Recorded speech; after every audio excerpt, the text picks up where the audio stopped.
Polestar, c'est un nom désormais connu dans le monde de la voiture électrique. Si la marque était déjà présente sur la plupart des marchés européens, les petites manœuvres mesquines de Stellantis ont retardé son arrivée en France. C'est désormais de l'histoire ancienne, et Polestar se prépare à arriver en force chez nous. Maintenant, on peut se poser la question, comment la marque sino-suédoise va-t-elle performer?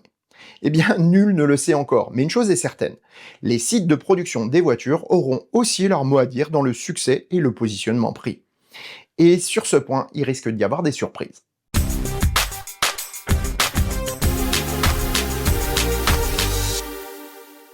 Si ça te plaît, mets un pouce et commente. Si ça te plaît beaucoup, abonne-toi, ce serait dommage de rater les prochains épisodes. Et si ça te plaît vraiment beaucoup, dis-le partout. Merci. Pour situer le constructeur, il faut faire un peu d'histoire. Polestar est né en Suède, non pas comme un constructeur automobile, mais comme un préparateur. À l'instar d'AMG pour Mercedes, Polestar réalisait des versions bodybuildées de Volvo, mais travaillait aussi pour Ford, avec par exemple le moteur de la Focus 2 RS équipé d'un 5 cylindres turbo de chez Volvo. Racheté par le constructeur, Polestar a un temps disparu de la scène avant de revenir lorsque Volvo et Geely se sont associés. Polestar est donc devenu une marque distincte, mais surtout avec une parenté évidente avec les modèles du suédois. Ainsi sont nés les Polestar 1, hybride rechargeable, Polestar 2, berline électrique que j'avais essayé, vidéo ici dans les fiches. Ensuite sont venus les Polestar 3, grand SUV sportif, et enfin la Polestar 4, berline coupée un peu surélevée. La vidéo d'aujourd'hui va poser les bases de la perception qu'on peut avoir de la marque. En effet, pour le grand public, Polestar est une marque de Geely, donc chinoise. C'est à la fois vrai et faux. Premièrement, les Polestar sont conçus sur les mêmes bases que les Volvo. Leur ingénierie se fait à Göteborg en Suède, en collaboration avec les équipes de Geely en Chine. Une partie des systèmes sont d'ailleurs conçus et testés en Allemagne près de Francfort, et les équipementiers européens sont majoritaires dans les composants des autos. En revanche, la fabrication aussi bien de la voiture que des composants est majoritairement en Chine, et toutes les autos qui arrivent sur le sol européen à ce jour proviennent de l'Empire du Milieu. Avec les taxes sur les voitures électriques chinoises, Geely a pris des mesures importantes sur le plan de sa stratégie industrielle, et l'exemple le plus récent est la production des Volvo EX30 en Belgique plutôt qu'en Chine.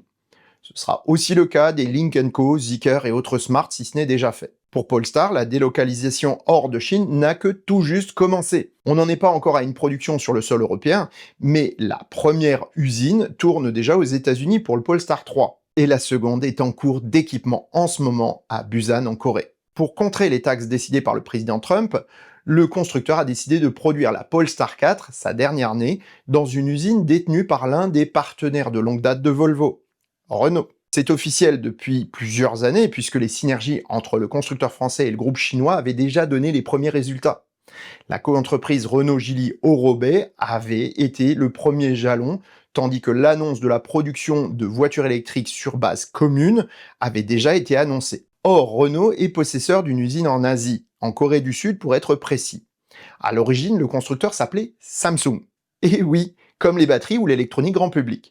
La marque avait été créée par le géant de l'électronique et Nissan. Lorsque le premier a décidé de se désengager, Renault a pris place dans l'équation, au point de devenir propriétaire de la marque.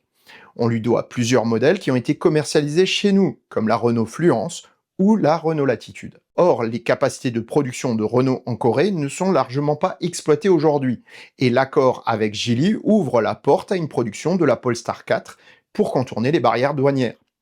Du moins aux États-Unis. À partir de 2026, ce sont des Polestar 4 coréennes qui seront vendues sur le territoire américain.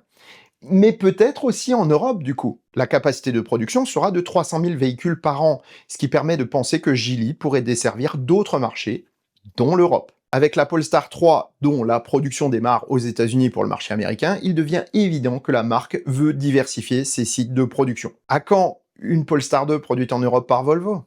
Nul ne le sait. Mais cela pourrait bien démontrer encore une fois que s'allier au bon constructeur chinois peut devenir un sacré atout pour les constructeurs européens. Et sur ces bonnes paroles, je vous souhaite bonne route et vous dis à bientôt pour un prochain épisode du Choucroute Garage. Portez-vous bien!